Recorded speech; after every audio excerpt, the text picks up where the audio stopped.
So in this video we're going to go over different types of stretches, and before I start there's a bit of preamble to this. There are different types of stretching and there's how to stretch. So in this we're going to have two types of stretches. We're going to have active and passive stretching. And in active stretching, that is when one muscle pulls against another to stretch another muscle, such as in stretching the quads. I'm pulling on my foot, so pulling on a completely different area to stretch the quads. And then there's the passive stretching, when you're basically using an inanimate object to stretch a part of your body, such as in when stretching your chest, holding against the wall to stretch it, holding your hand against the wall to stretch it. It's also important to go over some dangers. There aren't too many, but stretching and flexibility is not something that happens overnight. So it's important to, when you start off stretching, when you're starting to work out and you start stretching, you should hold your stretches for at least 15 seconds.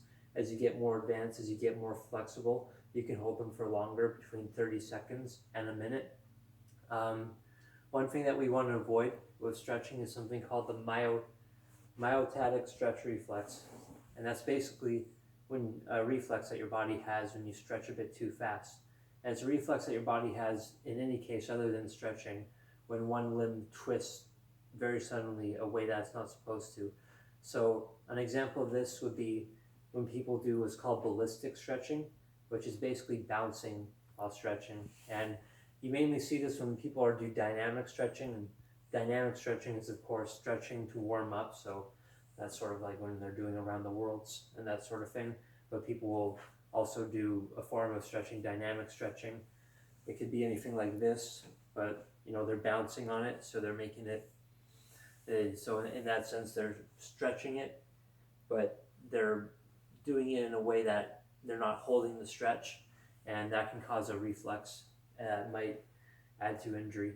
And another example outside of stretching is like I rolled my ankle the other week, and when I did it, I rolled it pretty badly, and immediately my foot went from this position to pronating very fast again, because that's the position that I want to go back. It's an unconscious process that happens, the myotatic stretch reflex. So with that in mind, we're going to go over some stretches that are required for tight and elongated muscles. Now, tight muscles are the muscles that are used a lot that aren't necessarily stretched enough. And the first two are going to be the iliopsoas, and this is a chronically tight muscle. So to stretch the iliopsoas, what we're going to do is we're going to go, we're going to go down on our knees. We're going to lean forward into it. We're going to feel the stretch about right here. And one thing that you can do is you can lift your arm at the same time on the side that you're stretching, and you'll feel the burn around the psoas area. And for the other side as well, of course.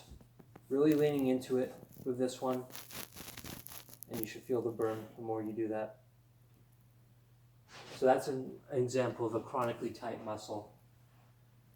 So another chronically tight muscle that we're going to do is the hamstring. So right down here. And the way we're going to do this is we're going to do the supine version. There's also the sitting version.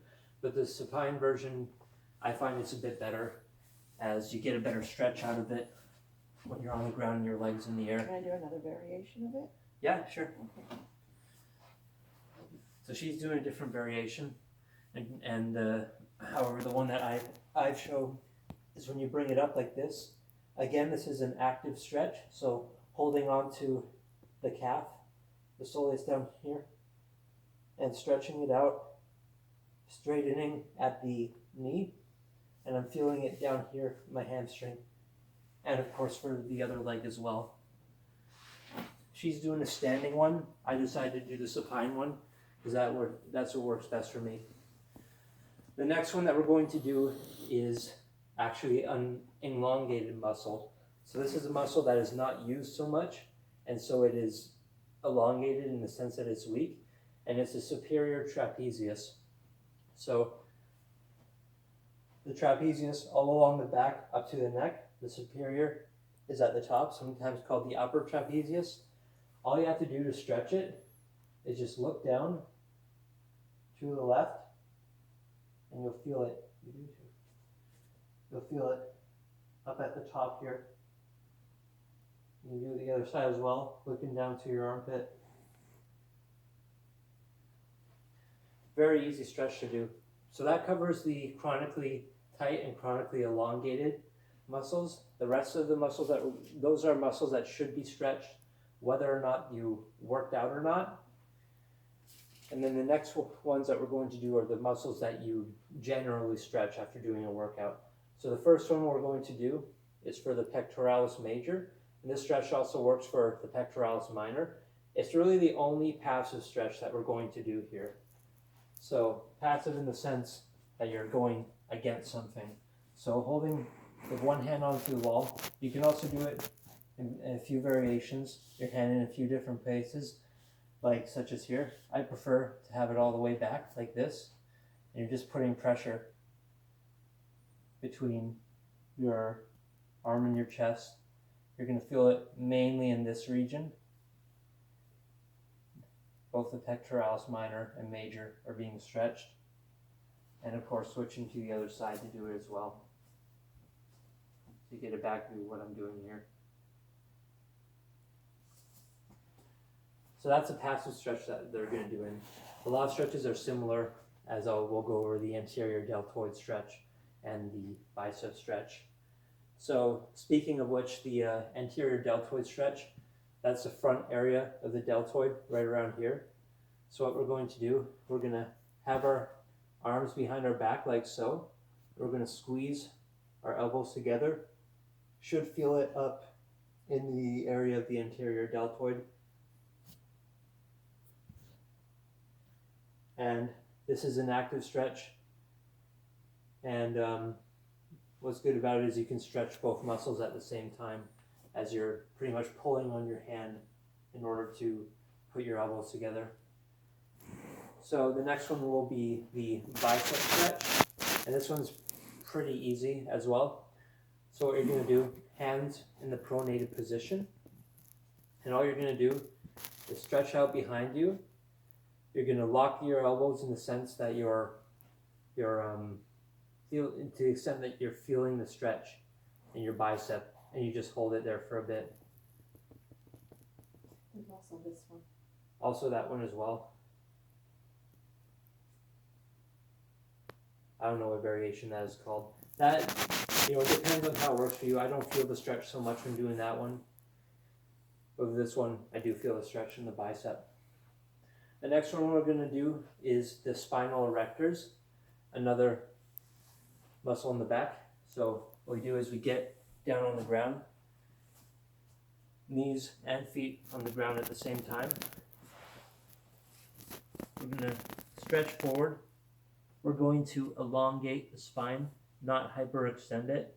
And you should feel this stretch all the way up the spinal erectors. It's also the child's pose in yoga.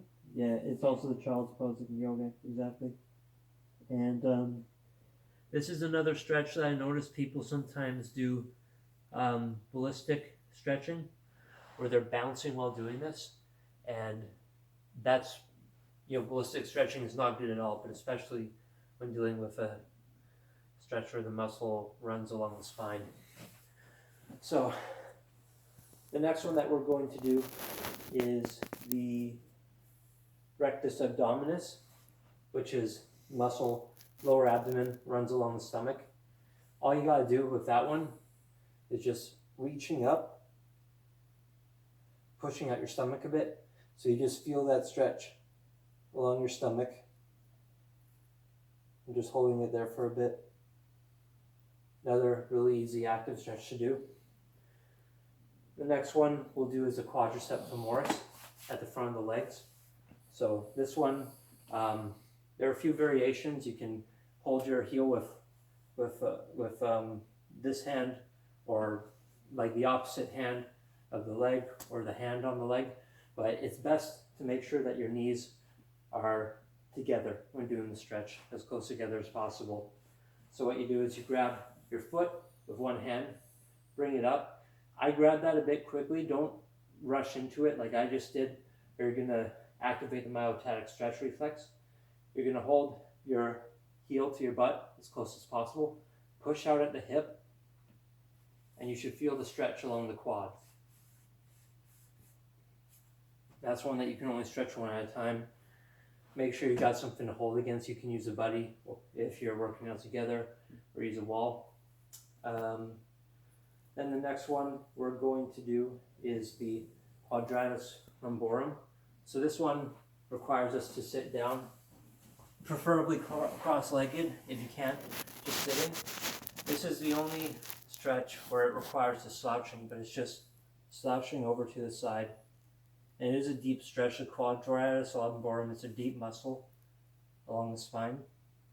But all it is just slouching over to the side. You don't feel it too much, but it is stretching. You should try to feel it a bit. Another very easy stretch to do.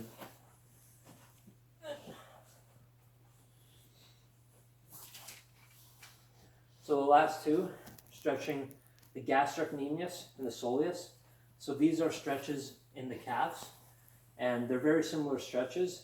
To stretch the gastrocnemius, we hold our leg, we hold it straight like this, and we're feeling it in basically the top of the calf. That's where the gastrocnemius is.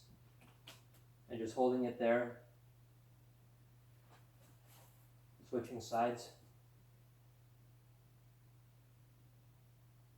And then for the soleus, which is the lower area of the calf, the only difference is a slight bend at the knee when doing this. And then you'll feel it in the lower area of the calf, right down here.